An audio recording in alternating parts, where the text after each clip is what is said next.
I am Ellie Brown, and I am presenting on Sir Ken Robinson's Does School Kill Creativity? I believe only hope for our future is to adapt a new conception of human ecology.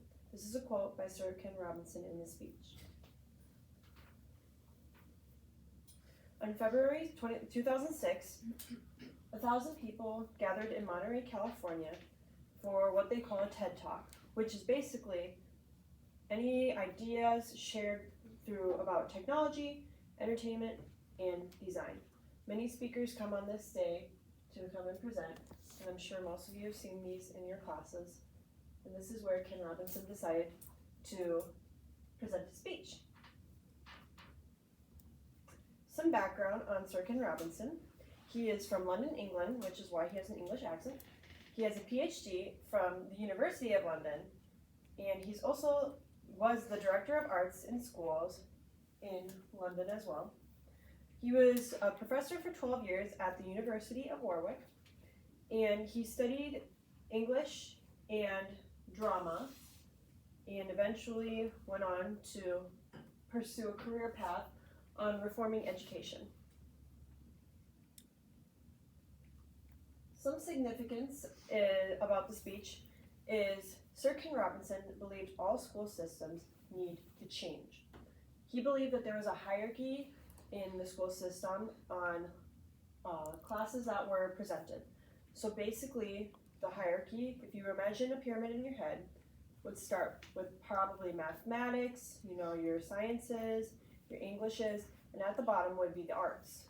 He believes that we especially need the arts to be more of a priority because we as people grow from our mistakes. And as you make mistakes, schools will tell you that it's bad. Well, he believed without making mistakes, nothing will become original. Originality results in creativity, which is something we need to grow and adapt to new environment and to grow with technology and how we grow as a society. So he believed that we needed to open up our mindset. The school should not have mistakes as bad, and we should allow creativity to prosper. He worked with thousands of teachers and multiple boards on the idea that arts need to be highlighted in schools.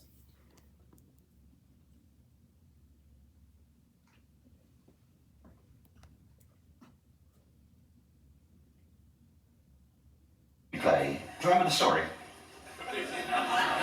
No, it's big. It's a big story. Mel Gibson did the sequel. You may have seen it. It's Nativity 2.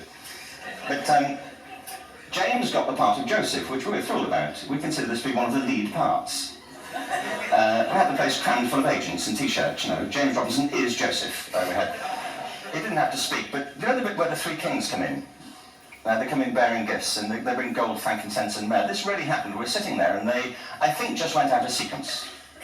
Because we talked to the little boy afterwards and said, are you okay with that? And they said, yeah, why was that wrong? They just switched. I think that was it. Anyway, the three boys came in, little 4-year-olds with tea towels on their heads, and they put these boxes down. The first boy said, I bring you gold. And the second boy said, I bring you myrrh. And the third boy said, Frank sent this.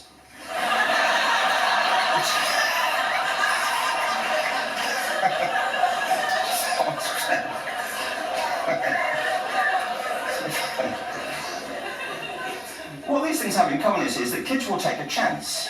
If they don't know, they'll have a go. Am I right? They're not frightened of being wrong. Now, I don't mean to say that being wrong is the same thing as being creative. What we do know is, if you're not prepared to be wrong, you'll never come up with anything original. If you're not prepared to be wrong. And by the time they get to be adults, most kids have lost that capacity. They have become frightened of being wrong. And we run our companies this, by the way. We stigmatize mistakes. And we're now running national education systems where mistakes are the worst thing you can make. And the result is that we are educating people out of their creative capacities. Picasso once said this. He said that all...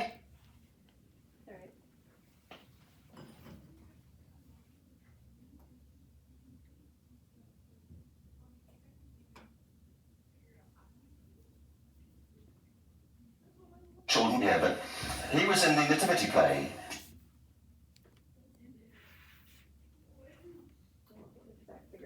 But anyways, some rhetorical devices. He used amplification. Amplification is using an amplifier to increase the volume of sound. He emphasized this in one of his quotes. People have to move to think. To move to think.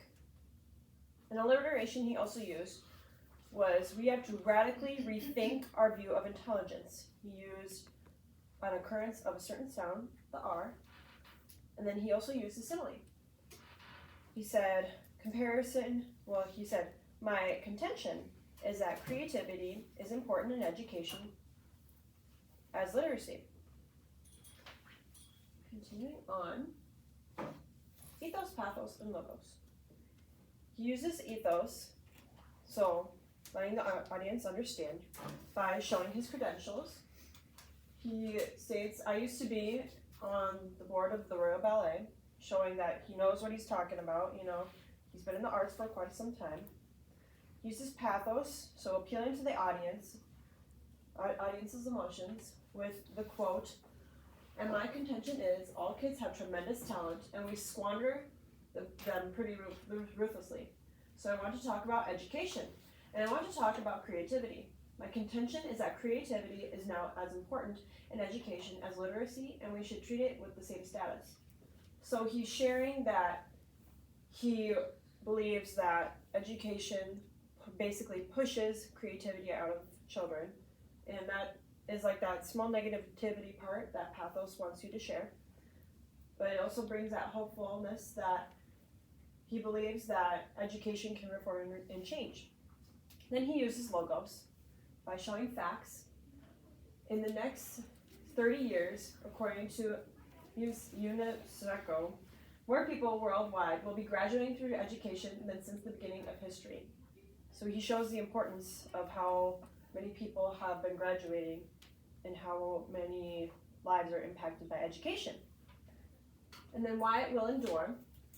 It has inspired a reformation in education, and he believes that prioritizing the arts and education should be emphasized. He was also knighted by Queen Elizabeth II and ended up working with governments in the US, Europe, and Asia. He also followed up with another speech named Bring On the Learning Revolution, and it also has endured because parents want what is best for their children. Thank you for listening to my speech today.